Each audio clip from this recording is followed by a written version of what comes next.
इस कार्यक्रम के पुण्यार्जक हैं श्रीमती सुगंधी बाई, श्री विजय कुमार जी, श्रीमती कमलेश, श्री संतोष कुमार, श्रीमती मीना जी, श्री प्रमोद कुमार जैन, श्रीमती श्वेता, श्री नवीन कुमार, श्रीमती कविता जी, शैलेश, सपन, अमन, हर्षित, कुहू, अंशिका, पीहू जैन, श्रीमती सुरेखा, श्री सुभाष कुमार जैन, अंशिका जैन एवं समस्त परिवार बहेरियावाला, निवासी सागर मध्य प्रदेश एवं नारायणपुर छत्तीसगढ़।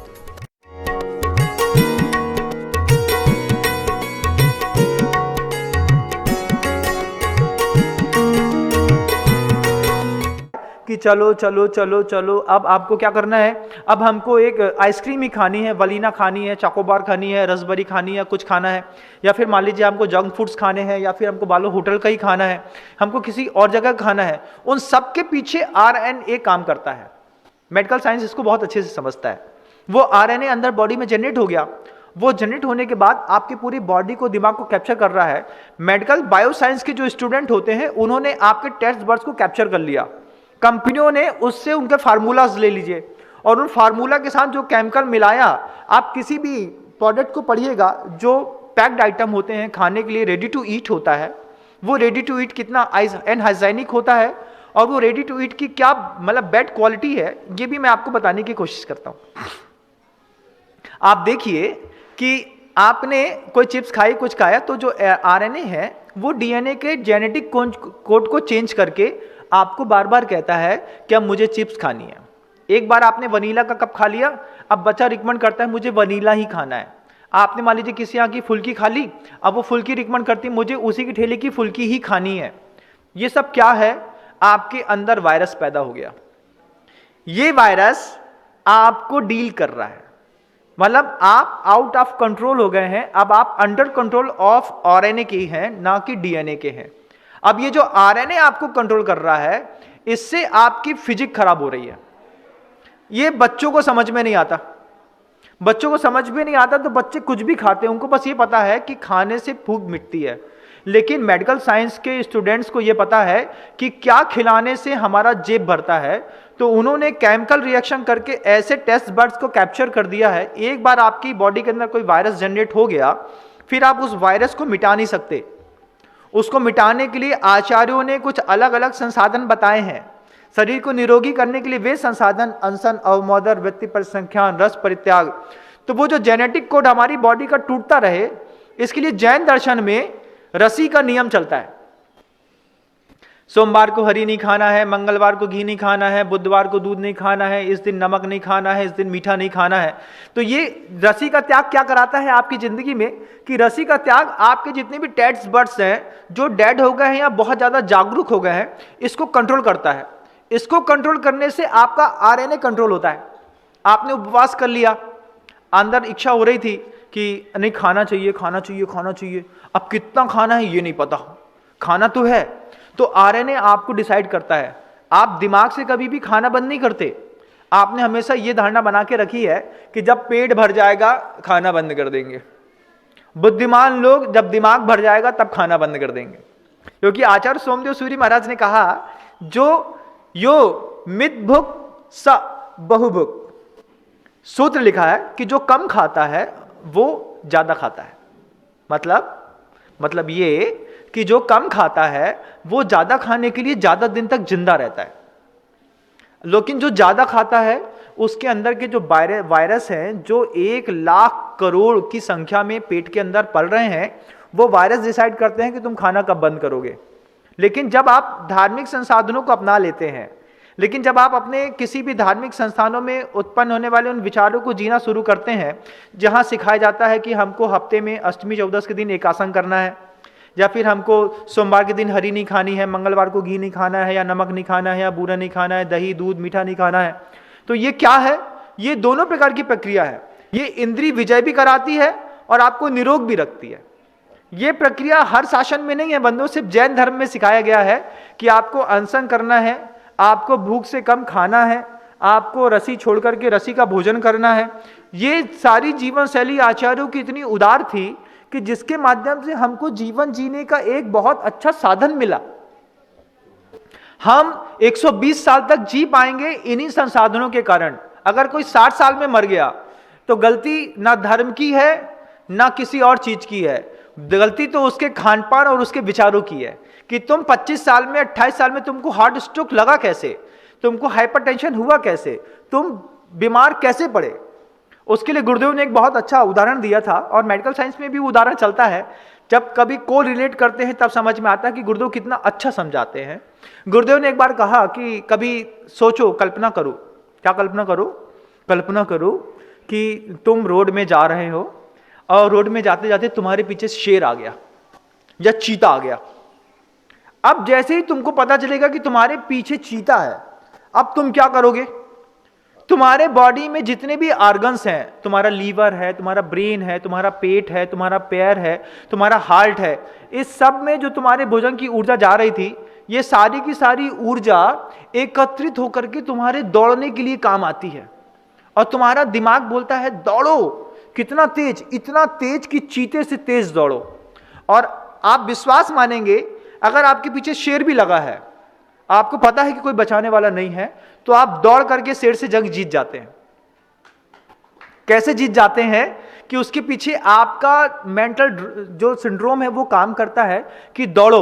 उस समय आपका लीवर काम नहीं करता, उस समय आपका हार्ट काम नहीं करता, उस समय आपकी आंखों में कुछ दिखाई नहीं देता, उस समय ब्लड में जितनी एनर्जी रहती है वो सिर्फ आपके पैर्स में रहती है, इस बात के लिए कि तुम दौड़ो दौड़ो दौड़ो दौड़ो।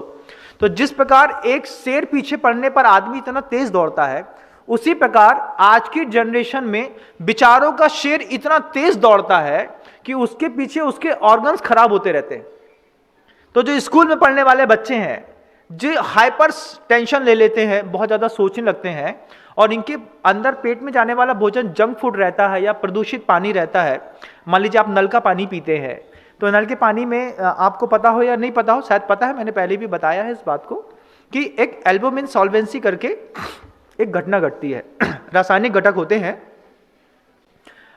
टंकी में जो पानी कहीं से स्टोर करके लाया गया है, उसको प्यूरिफाइड करने के लिए उसमें केमिकल डाल दिया, उसमें ब्लीचिंग पाउडर डाल दिया।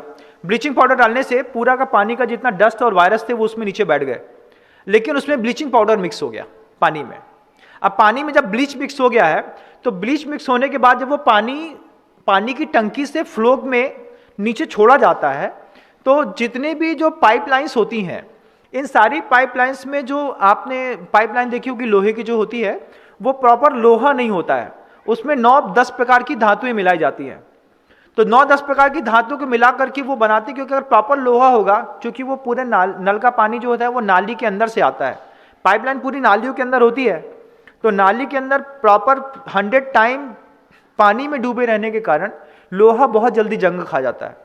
लेकिन पानी की पाइपलाइन इतनी जल्दी जंग नहीं खाती, अंदर से भी पानी है, बाहर से भी पानी में पड़ा है, उसके बाद भी जंग नहीं खाता।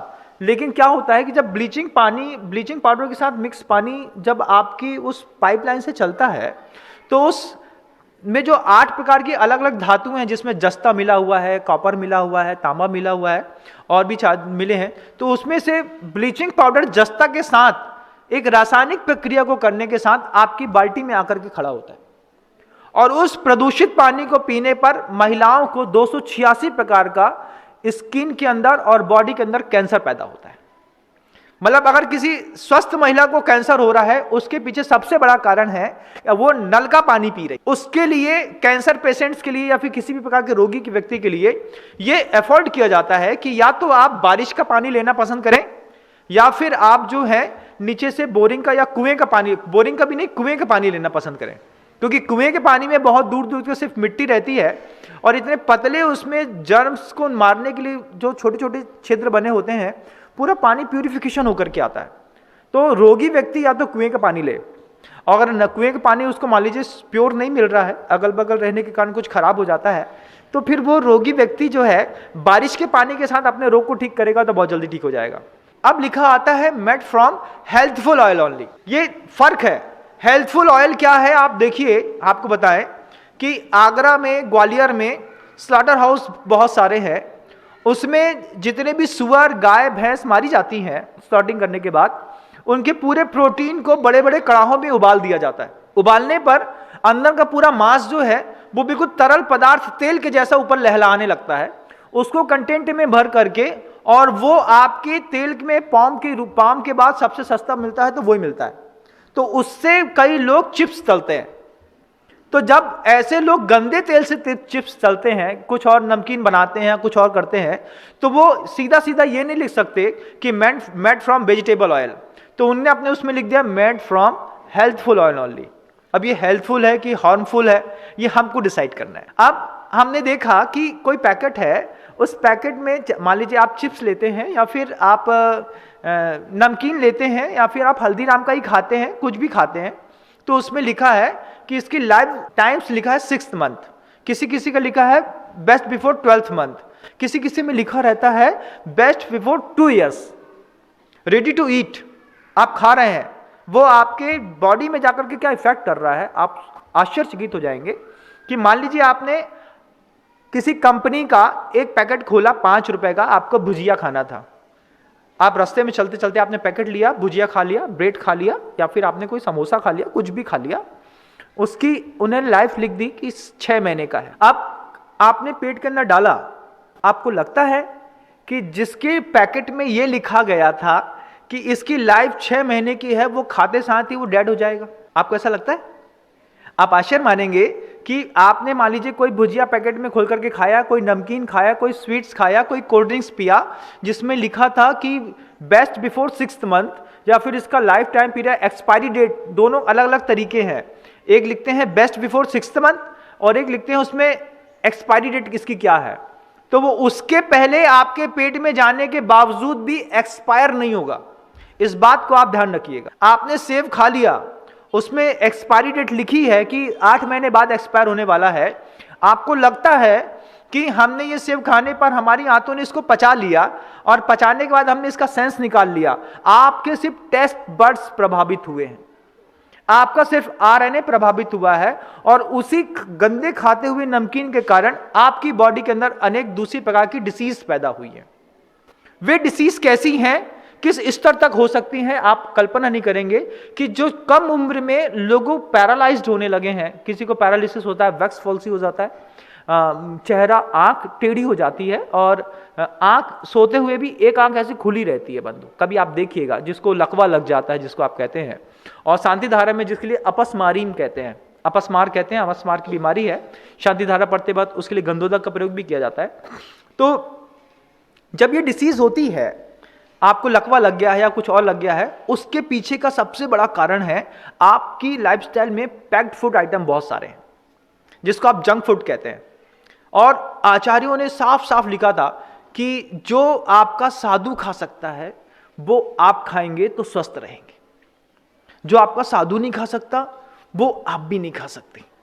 साधु क्या खाता है, जैन समाज के लोग बहुत अच्छे से जानते हैं, और उसमें भी हमको बार बार चेंज करना पड़ता है। जैसे बहुत सारे साधु हैं, साध्वी भगवंत हैं, उनका एक स्टाइल बन गया है।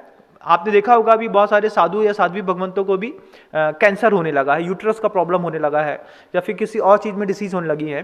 तो उसके पीछे का भी एक बहुत बड़ा कारण है कि हम एक जैसा भोजन ही रोज करते हैं। जबकि जैन साधुओं की एक बहुत अच्छी खासियत रहती है कि वो रोज किसी दूसरे घर में जाते हैं, तो दूसरे घर में अलग अलग प्रकार का भोजन मिलता है, अलग अलग प्रकार का हाथ मिलता है, जिस कारण उनके कभी भी शरीर में रोग पना पनपते नहीं। कल मूंग की दाल मिली थी, आज उड़द की मिल गई, कल उनके यहाँ रोटी मिली थी, आज इनके यहाँ बाटी मिल गई, किसी के यहाँ गए थे तो लौकी की सब्जी मिली थी, आज इनके यहाँ परवल की मिल गई, उनके यहाँ गए थे तो दाल में नमक डाला था, इनके यहाँ दाल में नमक डालना भूल गया, नहीं समझे? ऐसा तो जो फर्क पड़ता है, उस फर्क पड़ने से क्या होता है कि अंदर का जो आरएनए है वो 100 टाइम्स कंट्रोल में रहता है। कि जो आरएनए ने डिमांड किया, भाई आज मुझे कचौड़ी खानी है, अंदर से आरएनए बोल रहा है, आप नहीं बोल रहे हैं, आप नहीं बोल रहे हैं कि फुल्की खानी है। उस फुल्की कारण जो आपके अंदर आरएनए पैदा हो गया है, जो बैक्टीरियाज पैदा हो गए हैं, वो बैक्टीरिया आपके दिमाग को कंट्रोल कर रहे हैं। फिर बैक्टीरिया आपसे कह रहा है कि चलो पिज्जा खा के आते हैं, फुल्की खा के आते हैं, कुछ खा के आते हैं। तो साधु के साथ भी होता है, साधु के अंदर भी शुद्ध भोजन करने के बावजूद भी आरएनए तो बनता है, और वो आरएनए बनता है तो आरएनए बनने के कारण जो है उसके अंदर मान लीजिए रिकमेंड हुआ कि आज कचौड़ी खाने की इच्छा है या फिर आज डोसा खाने की इच्छा है, तो उससे इच्छा तो है लेकिन उसने बोली नहीं। अब दिमाग में है चौके में डोसा मिलता तो अच्छा रखता, मान लीजिए हो गया, किसी के दिमाग में आ गया तो, लेकिन चौके में जाने के बाद आपको दाल रोटी मिली। अब दाल रोटी मिली, आप दाल रोटी चावल खा करके आ गए। अब क्या हुआ कि जो आरएनए आपके अंदर, वायरस जो अंदर बैठा हुआ था और जो आपके मेंटल में बार बार ये संकेत भेज रहा था कि मुझे डोसा डोसा डोसा डोसा, और जैसे ही आपके पेट के अंदर दाल रोटी गई, वो आरएनए वहां से खिसकने लगा। अब उस आरएनए के डेड पीरियड स्टार्ट हो गए, और जैसे उसके डेड पीरियड स्टार्ट हो गए, ठीक उसी तरीके से आप धीरे धीरे धीरे करके स्वस्थ होना शुरू हो गए। तो स्वस्थ होने की यह भी एक बहुत बड़ी प्रक्रिया है कि साधु कभी भी भोजन करता है मौन पूर्वक करता है। जिसकी फिक्स डाइट होती है कि मुझे दाल रोटी सब्जी और यही चीज चाहिए है, ये लोग भी जिंदगी में बीमार हो जाते हैं। इनको सबसे बड़ा पेट की प्रॉब्लम बहुत ज्यादा होती है, और आरएनए एक बार डिस्टर्ब हुआ तो फिर चेहरे का कलर बदलने लगता है, फिर आपके रंग, आपके पूरे रूप रंग में धीरे धीरे करके बदलाव आना शुरू हो जाता है। बंधु, ये सारी प्रक्रियाएं हमको जैन दर्शन में आने के बाद देखना जानना जरूरी है, क्योंकि हमारे आचार्यों ने इन सारे शब्दों को, इस पूरी व्यवस्था को लिखा है। उन्होंने कहा है कि तुमको अगर स्वस्थ रहना है तो रस परित्याग का नियम लो। तुमको अनशन, अवमोदर, व्यक्ति परिसंख्यान, रस परित्याग, विविक्त संयशन, काय क्लेशा, बाह्यम तपः, इसको स्वीकार करो। हम इसको भूल गए, क्योंकि आज हमारी जनरेशन बहुत पढ़ी लिखी है, तो इन शब्दों का अर्थ नहीं जानती, इसलिए मैं इस शब्द को थोड़ा सा बदल करके बताने की कोशिश कर रहा हूं। फिर घर के अंदर जो वो एक प्रोग्रेसिव लाइफस्टाइल चलती है हमारे यहाँ की क्रिश्चियंस में, जो माँ बहनें करती हैं कि आज माँ बहनें हैं, व्रती हैं, दारी हैं, तो उन्हें नमक नहीं खाया, बूना नहीं खाया, शक्कर नहीं खाया, या फिर करे दिन पड़ते हैं तो उसके यहाँ आप गेहूं की खीर खाते हैं, कभी आपको बिना उसका मिलता है। इन सब चीज़ों के पीछे विज्ञान है कि आपको घर के अंदर मिलने वाला, मान लीजिए राखी के दिनों में गोटा खाया जाता है, जो मावे का और मैदे का, आटे का मिला करके बनाते हैं, उससे भी आपकी बॉडी फिजिक बहुत कंप्लीटली फ्रेश रहती है। अब जैसे उड़द के दिन खाने के आ गए राजमास, कि मान लीजिए किसी को दिल की प्रॉब्लम हो रही है या फिर बहुत ज़्यादा कमजोर है, तो इन ठंडी के दिनों में वो उड़द का प्रयोग करके अपने आप को पुष्ट कर लेता है। तो एक पूरा विज्ञान है जैन धर्म में, ये हर धर्म में नहीं है, लेकिन हर धर्म का व्यक्ति इस बात को सुन रहा है। तो उससे मैं ये कहना चाहता हूं कि आप अपने आप को व्यवस्थित रखने के लिए कुछ ऐसी कलाएं जो रिलीजन से रिलेटेड नहीं है लेकिन आपकी फिजिक्स से रिलेटेड है, आपको स्वीकार कर लेनी चाहिए। हमेशा रोज अलग अलग भोजन करने की कोशिश करिए। महाराज यशोद जो है रानी चंद्रमती को इस बात का उपदेश दे रहे हैं, वो समझा रहे हैं इस बात के लिए कि अगर आपने अपना धातु शोधन नहीं किया, अगर मान लीजिए आपने अपने ब्रह्मचर्य का पालन नहीं किया, तो जो संतान आएगी वो संतान पौरुषहीन पैदा होगी। छोटी उम्र में वो बच्चा डरा हुआ दिखाई दे रहा है, उसके पीछे माता पिता तो कारण है ही है, माता पिता का भोजन भी कारण है। बंधुओं, आपको हमारी बात समझ में आ रही है? आप इस बात को समझ रहे हैं ना? अब आप देखिए कि भोजन कितना जरूरी हो गया। अब आपकी जो लाइफस्टाइल है वो कैसी है कि आपकी बॉडी में जो आरएनए बनता है वो किन कारणों से बनता है, आप देखिएगा। किसी को रजनीगंधा पसंद है, किसी को माड़ीचंद पसंद है, किसी को पान पराग खाना पसंद है, किसी को कोई और जो गुटखा है वो पसंद है। अब ये गुटखा आरएनए बनाता है, अंदर एक चुलुक पैदा होती है जिसको आप लोग कहते हैं भैया बहुत देर हो गई चाहिए। फिर किसी को स्मोकिंग की आदत है, फिर मान लीजिए किसी को अल्कोहल लेने की आदत है, किसी को जंक फूड खाने की आदत है, किसी को नॉन वेज खाने की आदत है, किसी को आइसक्रीम खाने की आदत है, किसी को कोल्ड ड्रिंक्स पीने की आदत है, या फिर किसी को जो है वो प्रदूषित अनहाइजीन भोजन करने की आदत है। मान लो उस नाले के ऊपर जो चाट का ठेला लगता है, भले वो किसी भी साहब का हो,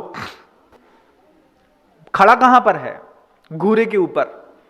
अब वो पूरा एनवायरनमेंट प्रदूषित है, उससे आपकी बॉडी के अंदर पूरा आरएनए जा रहा है, आपके बॉडी के अंदर नपुंसकता बढ़ रही है, आपकी बॉडी के अंदर सोचने समझने की शक्ति कम हो रही है। आपका बच्चा जो है वो जो हाइपर एक्शन में रहता था या फिर बहुत ज्यादा विद्वान बन सकता था, वो विद्वत्ता नष्ट हो रही है।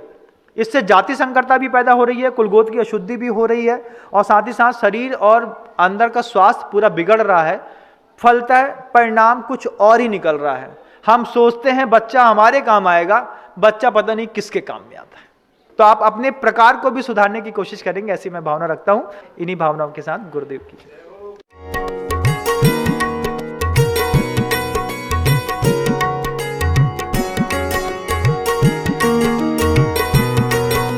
इस कार्यक्रम के पुण्यार्चक थे श्रीमती सुगंधी बाई, श्री विजय कुमार जी, श्रीमती कमलेश, श्री संतोष कुमार, श्रीमती मीना जी, श्री प्रमोद कुमार जैन, श्रीमती श्वेता, श्री नवीन कुमार, श्रीमती कविता जी, शैलेश, सपन, अमन, हर्षित, कुहू, अंशिका, पीहू जैन, श्रीमती सुरेखा, श्री सुभाष कुमार जैन, अंशिका जैन एवं समस्त परिवार बहेरिया वाला, निवासी सागर मध्य प्रदेश एवं नारायणपुर छत्तीसगढ़।